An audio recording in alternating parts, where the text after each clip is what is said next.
introduction. Here come the sweet potatoes. And here's the Sunday meat.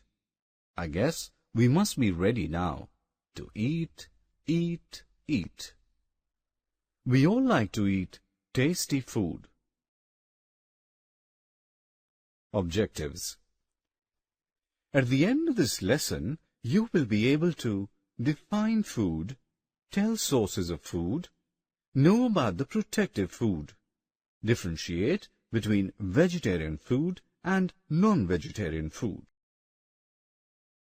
We all need food to live.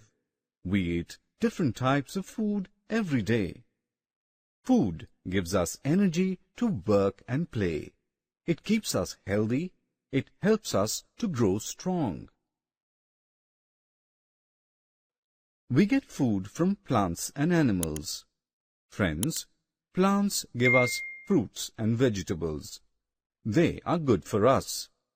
Animals give us meat, eggs, and milk. Hey friends, food protects us from various diseases. The food that protects us from falling ill is called protective food.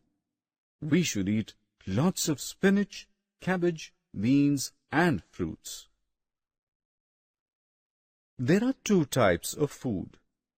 Food can either be vegetarian or non-vegetarian. Do you want to learn more about it? Come, let us learn. Fruits, vegetables, milk, and all milk products are vegetarian.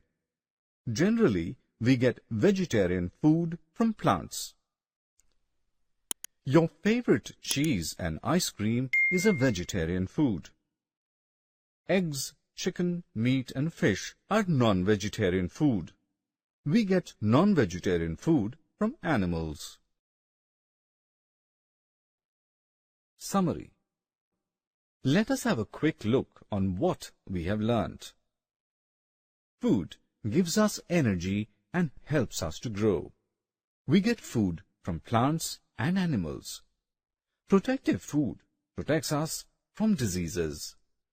Fruits, vegetables, milk, and all milk products are vegetarian food. Eggs, chicken, meat, and fish are non-vegetarian food.